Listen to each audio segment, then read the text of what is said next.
Alam niyo guys na mayroong bagong pinadala ang YT or ang YouTube or ang Google AdSense sa aking email. Pero late po siyang nagpakita sa aking email, pero nakita ko na po sa YouTube Studio. So sabi dito na kailangan po natin na basahin, ang kailangan natin i-accept. So pagkabukas ko nun guys ay in-accept ko lang siya. So papakita ko sa inyo, ayan yung screen record. Okay, so meron tayo dito bagong, sabi dito, action acquired, accept updated, YPP terms, January 31 to 27 to avoid gaps from feature like ads premium or YouTube premium and fan funding. So, kailangan natin i-accept. So, click natin yung accept.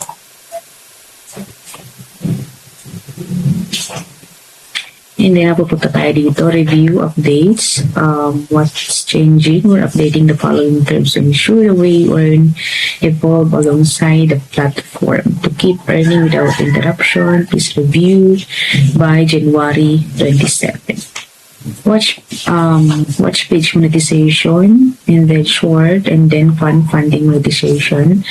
So, continue lang natin. Ayan siya guys, watch page. Okay, so kailangan basahin. Pero for the sake of this, ay accept lang natin siya.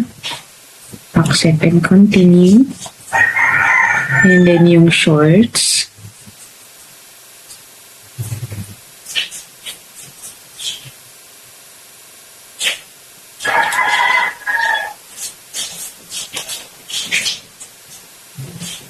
These updates take effect on acceptance. So, babalang natin siya guys. I accept and understood this agreement by clicking accept below. So, finish. Alright, so andyan na siya.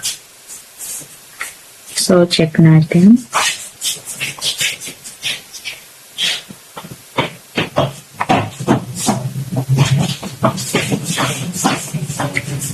Short feeds.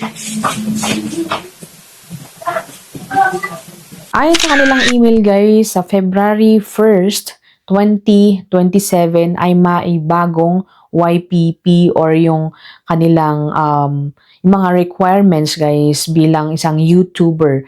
So ito guys, sabi dito, evolving the YouTube Partner Program review and accept term by January 21. Pero sa akin, in-accept ko na lang siya agad-agad kasi baka minsan nakakalimutan ko, and merong nangyari guys na nakalimutan ko mag-accept ng mga pinapadala nilang kailangang i-accept, ay na-delay po ang ating sahod. Hindi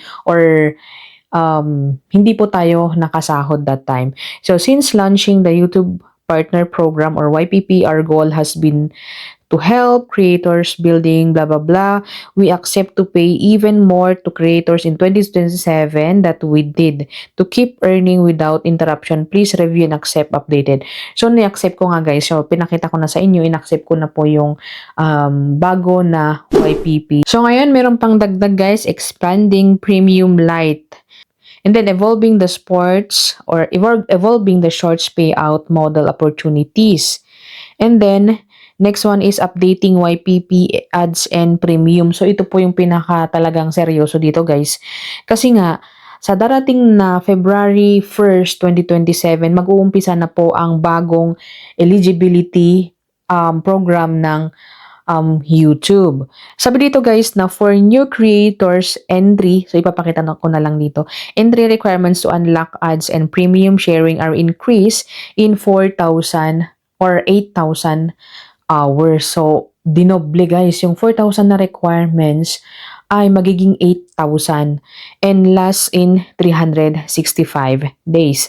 For the shorts naman guys, ay 20 million short views last in 90 days. Fund funding, YouTube Creator Partnership, and shopping eligibility remain completely unchanged. ay ito lamang po is para sa mga aspiring na creator or yung mga nagsisimula pa lamang.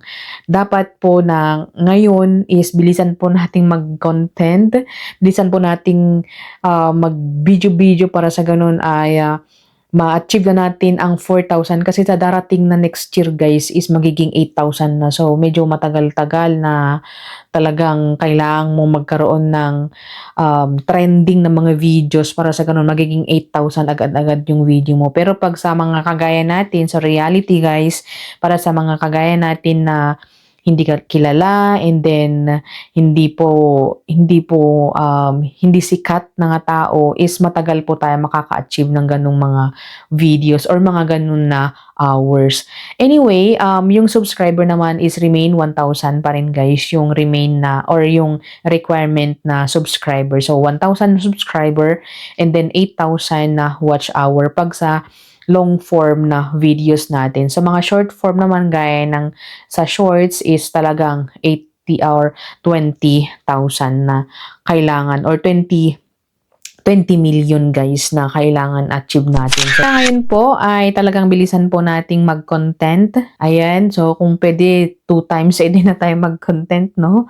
Para sa ganun ay ma-meet natin yung requirement before February 1. So for now is same pa rin yung requirement guys. So 3,000 watch hour para ma-eligible ka sa mga stars, ganun guys, and gift kumbaga, and then 3 million. Pero pag sa long form, sa mga ads talaga, ay kailangan ng 4,000 watch hour and then 1,000 na subscriber, or sa shorts naman is 10 million. So talagang times 2 guys, times 2.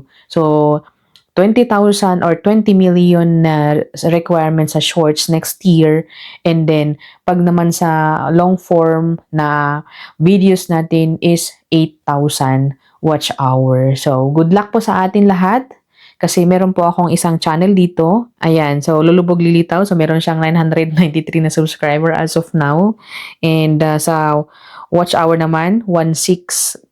Nung nakaraan 1,600 na, ngayon naging 1,500. Hindi ko alam. Siguro kasi hindi nga ako nag-upload guys. So anyway, good luck nga sa ating lahat, and sana ay ma-reach natin ang 4K na watch hour before yung February 2027. Thank you for watching and see you on my next video. Bye!